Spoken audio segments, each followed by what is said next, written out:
Welcome to the Solo Female Traveler Podcast, your source to get out and explore the world, with your host, Luisana Colmenares. Hello everyone, and welcome to episode number 5 of the Solo Female Traveler Podcast. Today I'm so excited because I will be sharing about Vietnam, and Vietnam has a special place in my heart. Don't get me wrong, every country has, just that Vietnam was so different and I met so many wonderful people there, and I went there right after I broke up with my ex, so it was something that I needed, and it reached my expectations and even more. Vietnam is a Southeast Asian country that neighbors with Thailand, Laos on the west. On the north, it neighbors with the south of China. In order to visit Vietnam, you most likely will need a visa. But it's super easy to get it. You just Google Vietnam visa, and then you will find a webpage. Like the first one will tell you exactly what to do, and you just apply online. You don't need to go to an interview or anything, and then you get it in around 3 days. Well, you get like a paper, and then once you arrive in Vietnam, they will put the visa in your passport. And this visa is very inexpensive. I applied to my visa a month before visiting Vietnam. I found the tickets. The tickets were $400 from LA.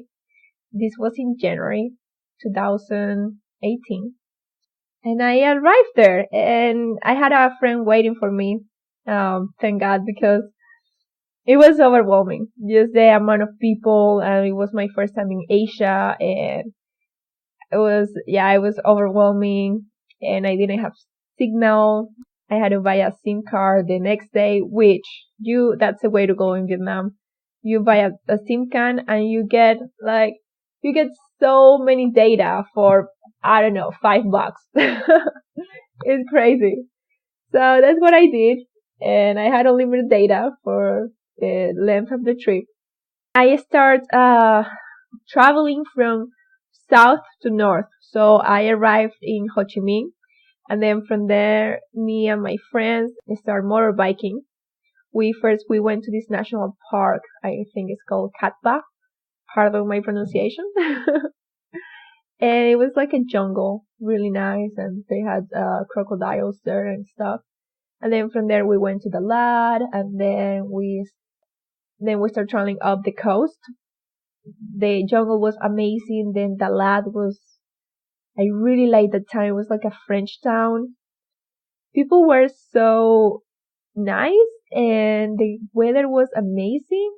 And then from there we went to Hoi An, which is like one of my favorite places in the world. It's so cute. Such a cute town. I highly recommend that you Google it and you see it. Even though when you Google Vietnam, you will find pictures of it. So it's called Hoi An. It's Hoian. Then from there, I went to other towns, and then I visited the caves in the north, Phong Nha, I think they're called. And then I ended my trip in Hanoi.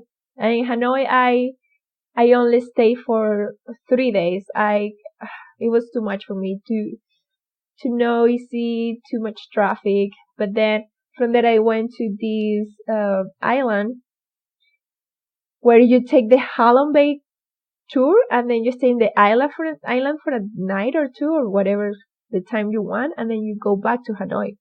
I mentioned in another episode that since I was 12, I got obsessed with going to Halong Bay. So when I was there, I almost wanted to cry. It was so beautiful, and I don't know. And it's like tourism in Vietnam is kind of new. So still they do things their own way, and not too many people speak good English, which to me that's special. I really like that.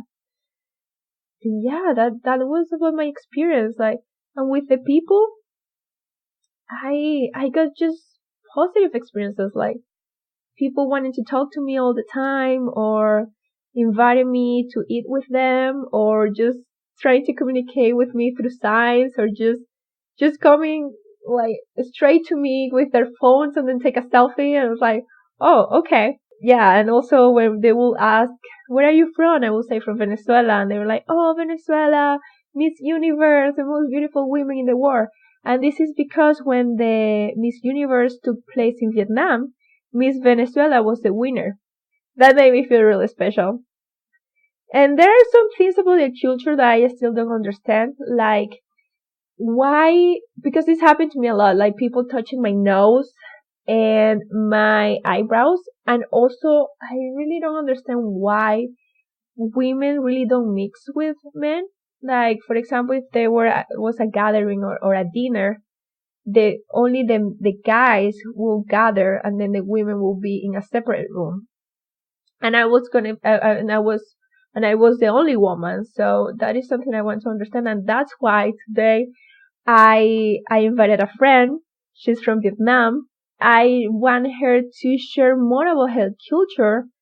And since she's from there, I want her also to share about the do's and don'ts, and also how a woman should dress when visiting Vietnam.